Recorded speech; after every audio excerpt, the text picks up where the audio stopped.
Բարի լույս սիրելիներ, այսօր երկուշաբթի է, Արարատյան տոները սկսված են և այսօր մեր եկեղեցին հիշատակում է Սրբոց Հռիփսիմյանց կուսանացը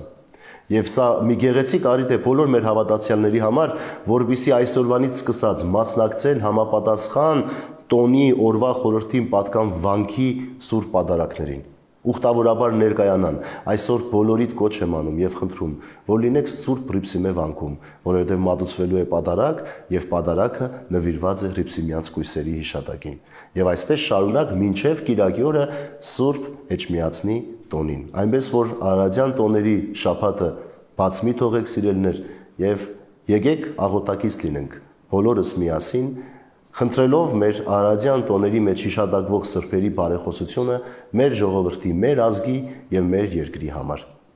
Մատթեոս ավետարանի 10-րդ գլխում մեր Տեր Հիսուս Քրիստոս հերթական պատգամն է տալիս մեզ այսօր որպես օրվա խորհուրդ։ Եվ մի վախեցեք նրանցից, ովքեր մարմինն են սպանում, բայց հոգին սպանել չեն կարողանում։ Այլ դուք հատկապես վախեցեք նրանից, ով կարող է թե հոգին և թե մարմինը կորստյան մատնել գեհենի մեջ։ Չէ, որ երկու ճնճղուկ մեկ լումայով է վաճառվում, բայց նրանցից ոչ մեկն իսկ առանց ձեր հոր գիտության գետնին չի ընկնում։ Սիրելիներ, մի վախեցեք նրանցից, ովքեր մարմնի վրա են ինչ-որ ձևով փորձում բռնանալ, այլ վախեցեք նրանից, ով մարմնի և հոգու վրա իշխանություն ունի։ Մեր Տերն ուզում է ասել, որ վախեցեք Աստծուց, զգույշ եղեք, որ չկորցնեք թե ձեր մարմինը և թե ձեր հոգին։ Սակայն այսօր կյանքը այլ է։ Եթե մենք նայենք օրվա ընթացքում մեր վախերը կամ ճակերտավոր վախերը ինչի հետ է կապված, կտեսնենք, որ մենք ավելի շատ մարմնական վախերի մեջ ենք։ Այո, մարմնական ասվածը նկատի ունեմ նաև նյութականը, այն ամեն ինչ, որ կապված է մեր ունեցածի հետ։ Մենք վախենում ենք, որ չպիտի կարողանանք վարկը վճարել։ Վախենում ենք, որ այսինչ գործը անելիս կարող է գումար կորցնենք։ Վախենում ենք այսինչ մեկի հետ խոսելիս հանկարծ մի սխալ բան չասենք, որպեսզի չտուժվի մեր աշխատանքը կամ մեր անելիքը։ Մենք վախենում ենք ամեն ինչից։ Ահա այսօր մեր Տեր Հիսուս Քրիստոս ասում է, որ մի վախեցեք նրանցից, ովքեր ձեր մարմնի և մարմնականի հետ կապված կարող են ինչ-որ ձևով ձեզ վնասել։ Վախեցեք Տիրոջից։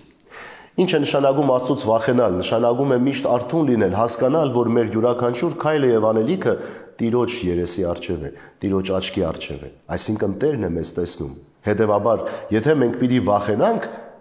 որպես այդպիսին, ուրեմն պետք է վախենանք նախ և առաջ Աստծուց։ Վախենանք, որ հանկարծ չարժանանանք գեհենի կրակին, հանկարծ չպատժվենք և չարժանանանք այն հավիտենական տանջանքին, որի մասին խոսվում է Սուրբ Գրքում։ Սիրելիներս, այսօրվա խորհուրդը մեզ սովորեցնում է արթուն պահել մեր միտքը, չվախենալ մարդկանցից։ Մարդիկ այսօր կան, վաղը չկան։ Մեկը այսօր մի բան կասի, վաղը ուրիշ բան կասի։ Այդ բոլորը անցողիկ են։ Ամեն բան ժամանակավոր է, բայց մի բան հավիտենական է, երբ մենք նեղացնենք Տիրոջը մեր կյանքով, մեր վարքով և մեր նիստուկացով։ Հետևաբար, եթե շտկենք մեր օրը որպես քրիստոնյաներ, եթե շտկենք մեր կյանքը որպես քրիստոնյաներ, այլևս որևէ վախի կարիք պիտի չլինի մեր կյանքի մեջ։ Ուրեմն ամրացնենք մեզ հոգով, դառնանք ավելի ամուր, ավելի զորավոր հավատքի մեջ և վստահ եղեք, որևէ բան մեզ այս կյանքում չի վախեցնելու։ Բարի և խաղաղ օր ձեզ բոլորիդ սիրելիներս, Աստված օրհնի ամենքիս։